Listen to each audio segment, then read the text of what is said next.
Minus के minus 2 equal to 0 और दूसरा इक्वेशन दिया गया है 12x प्लस के वाई माइनस के इक्वल टू 0। ये दोनों इक्वेशंस हमें दिए गए हैं और कहा जा रहा है कि आप वैल्यू के की पता लगाओ। क्या करना है हमें, ये दोनों इक्वेशन दिए गए हैं और कहा जा रहा है कि फाइंड द वैल्यू ऑफ के, लेकिन कब, जब ये दोनों इक्वेशन कोई सॉल्यूशन न रखते हो। क्या करते हो, कोई भी सॉल्यूशन न रखते हो तो आप के की वैल्यू फाइंड आउट करो।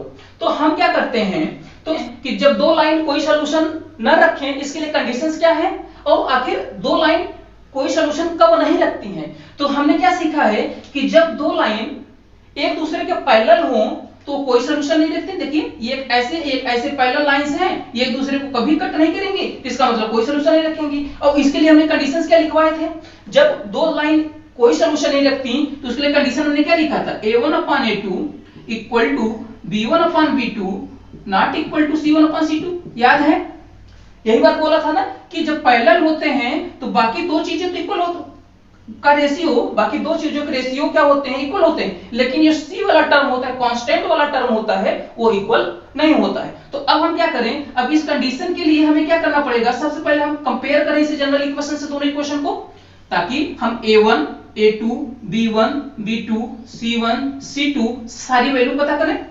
इसके बाद अब उसको लाके हम यहाँ पुट करेंगे, फिर यहाँ से इक्वेशन हमें मिलेगा और वहां से के की वैल्यू फाइंड आउट कर लेंगे। हर बार अगर आपके एग्जाम में या आपसे क्वेश्चन पूछा जा रहा है कि दो इक्वेशन दिए गए हैं, दोनों इक्वेशन नंबर आप इनफाइनाइटली मेनी सॉल्यूशन रख रहे हैं, नो सॉल्यूशन रख रहे हैं, या कोई एक यूनिक सॉल्यूशन रख रहे हैं, उसका प्रोसेस यही होगा। सबसे पहले आप क्या करेंगे, इसे जनरल इक्वेशन से कंपेयर करके a1 a2 b1 b2 और c1 c2 की वैल्यू निकालेंगे। उसके बाद अब हम कंडीशन पढ़े हैं ना, उस कंडीशन को याद करके हम क्या करेंगे, उन सब a1 a2 b1 b2 c1 c2 की वैल्यू ले जाकर हम पुट करेंगे। अगर वो कंडीशन होगा number of infinitely many solution का, जो कि हम अभी क्वेश्चन देख चुके हैं, तो उसमें क्या करेंगे, उसमें ले जाके सारी वैल्यू पुट कर देंगे, ठीक है। और जब कहा जाएगा कोई सॉल्यूशन नहीं रखते, नो सॉल्यूशन, तो क्या करेंगे, ये वाला कंडीशन लगा देंगे और यहाँ पे लाके सारी वैल्यू पुट कर देंगे। तो आइए आगे क्वेश्चन सॉल्व करते हैं, ठीक है। तो सबसे पहले क्या करेंगे, कंपेयर करें। तो हमने कहा इक्वेशन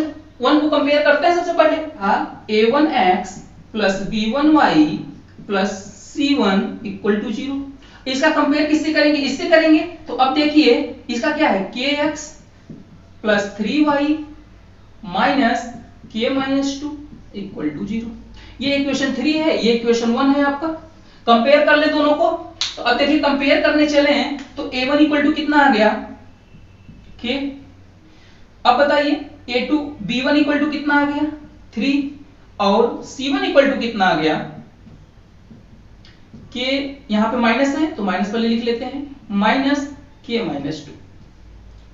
ठीक है, हमें a1 b1 और c1 की वैल्यू पता चल गई।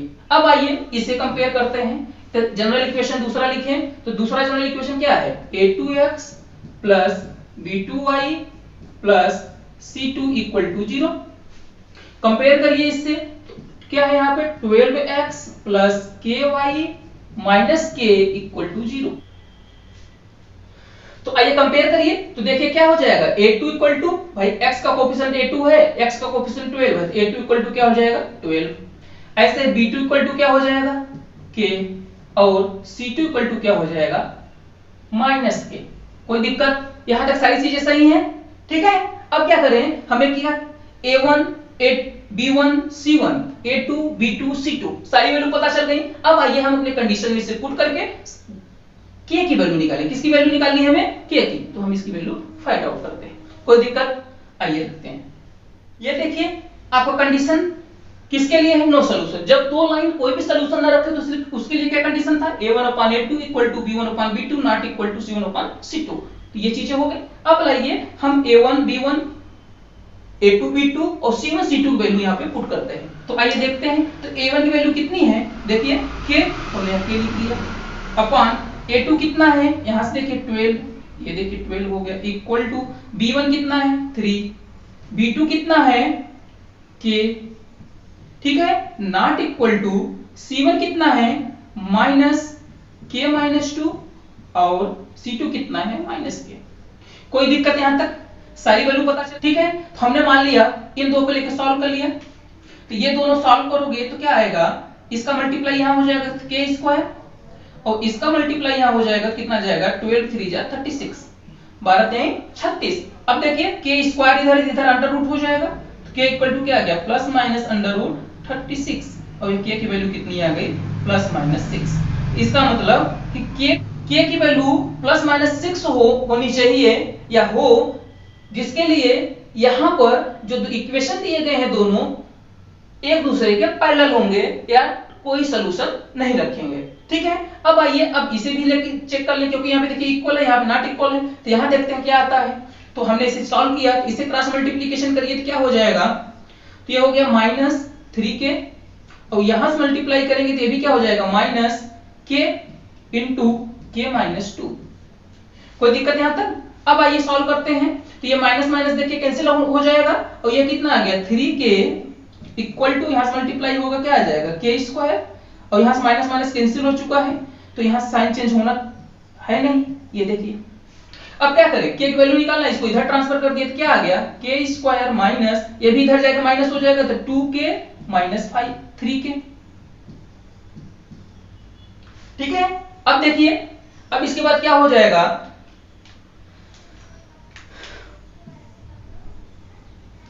अब देखिए K square minus 2k minus 3k equal to क्या होगा 0।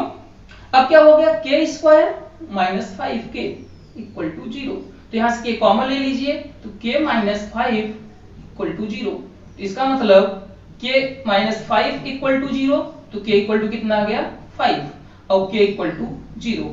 अब क्या आया, देखिए हमने क्या किया, ये सॉल्व कर लिया। आप बस एक चीज याद रखिएगा कि कभी भी कैंसिल आउट मत कराइएगा। जैसे हमने यहाँ देखा माइनस माइनस को हमने कैंसिल आउट नहीं किया, ये ऑलरेडी प्लस हो गया, मतलब इधर ट्रांसफर करने से, ठीक है, ऐसा सोचिए, या माइनस 1 से दोनों साइड डिवाइड करने से क्या हो गया कि ये प्लस हो गया, ठीक है। दूसरी चीज आप इधर भी के देखिए, इधर भी के देख के कैंसिल आउट कभी मत कराइएगा। इस चीज को आप बिल्कुल अपने दिमाग में बैठा लीजिएगा। अगर आपने इसे कैंसिल आउट कराया तो ये क्या हो जाएगा, यहाँ पे सिर्फ एक के बचेगा और सिर्फ एक वैल्यू आएगी के की, वो भी क्या माइनस मतलब 5 आएगी, केवल एक वैल्यू आएगी, क्या आएगी 5, और ये 0 वाला टर्म नहीं आएगा, जो कि हमारा आंसर क्या हो जाएगा गलत। इसलिए आप कभी भी जब भी इस टाइप के क्वेश्चन सॉल्व करिएगा वहां पर वेरिएबल को कैंसिल आउट मत करिएगा, इस चीज को आप बिल्कुल दिमाग में रख लीजिए। तो इसका मतलब क्या हुआ कि के की +6 और -6 रखने पर वैल्यू, के की वैल्यू अगर हम +6 और -6 रखते हैं तो ये दोनों इक्वेशन कोई भी सलूशन नहीं रखते हैं। अगर अब आप देखिए यहाँ पे क्या, के की वैल्यू -5, के की वैल्यू 5 और 0, ये बात हमें यहाँ पर नहीं रखनी है। अगर नहीं रखना है, अगर हम रख देंगे तो ये दोनों इक्वेशन कुछ न कुछ सलूशन जरूर रखेंगे, लेकिन कोई ऐसा कंडीशन कभी फुलफिल नहीं होगा कि ये दोनों इक्वेशन कोई सलूशन ना रखें। इतनी बात समझ में आई? कोई डाउट हो तो जरूर पूछिए, ठीक है। यहां तक कोई दिक्कत?